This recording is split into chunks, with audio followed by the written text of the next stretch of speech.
Hey folks, I'm Chris and I'm your Commander Mechanic. We're getting the reveals of all of the new Commander pre-constructed decks from Streets of New Capenna this week, which means it's upgrade time!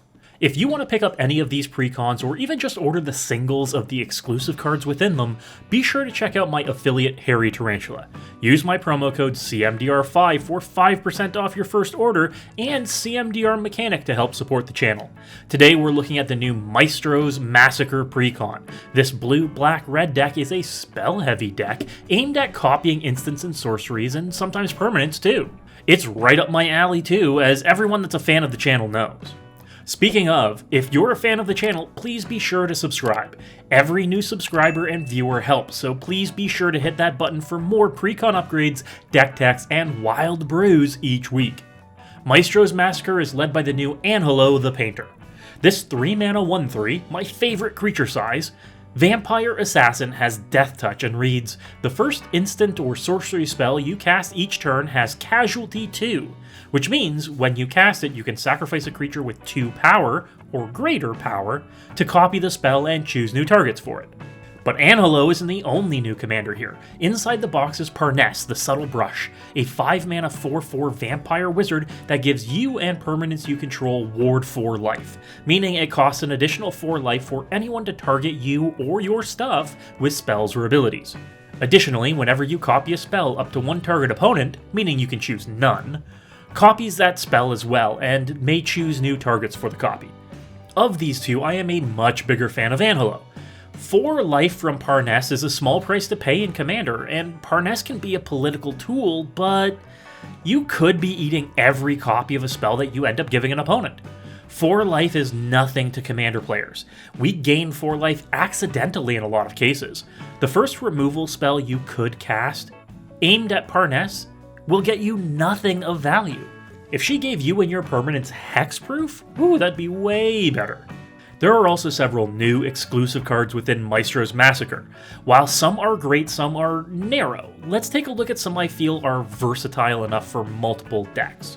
Take, for instance, Spellbinding Soprano.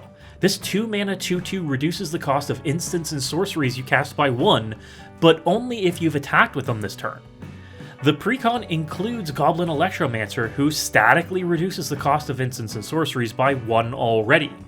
And with an Encore of 4, the upside is that you attack with 3 copies of these, but you just paid 4 mana to reduce the cost of spells by 3? You'd then need to cast at least 2 instants or sorceries to get any benefit from this. Maybe I'm crazy, but this seems narrow and a lot worse than the available static discount options. Let me know if I'm way off base in the comments. On the other hand, we have Determined Iteration, a low-to-the-ground 2-mana enchantment that populates at the beginning of combat, making a copy of a token creature you control.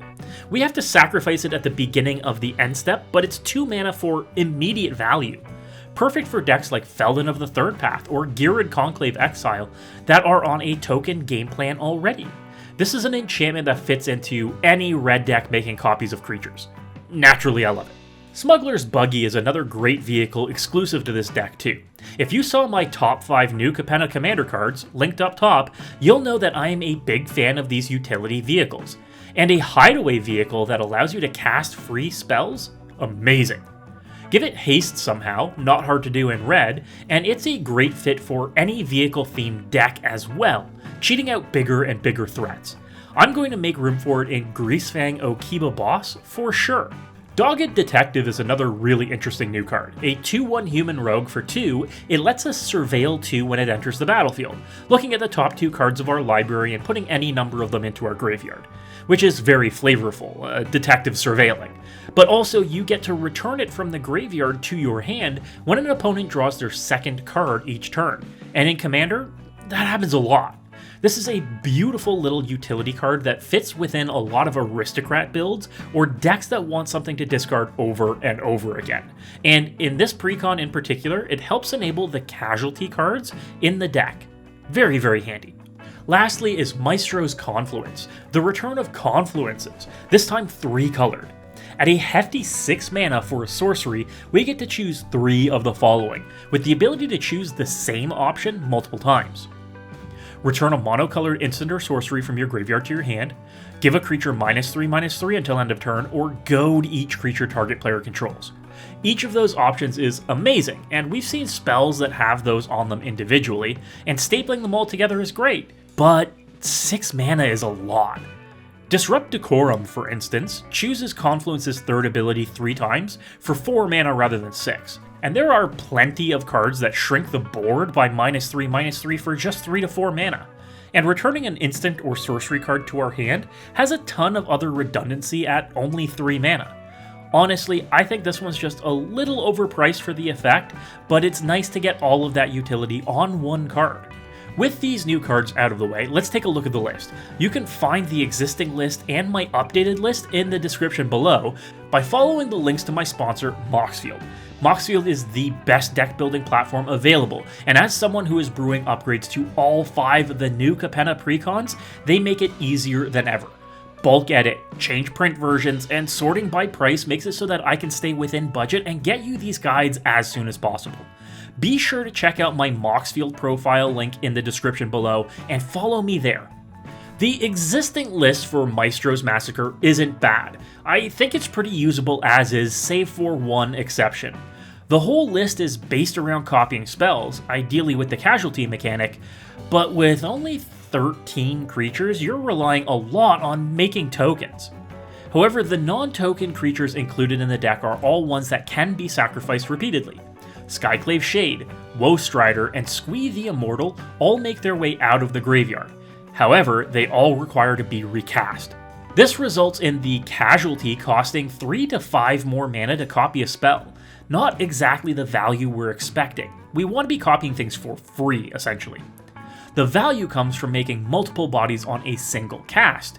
The existing list does do it well with some token generators like Dread Summons. Casting one spell and getting a volume of tokens to casualty away is ideal here. This means that cards like Call the Skybreakers and Army of the Damned aren't enablers like they appear. For 7 or 8 mana, they are your endgame, not your enablers.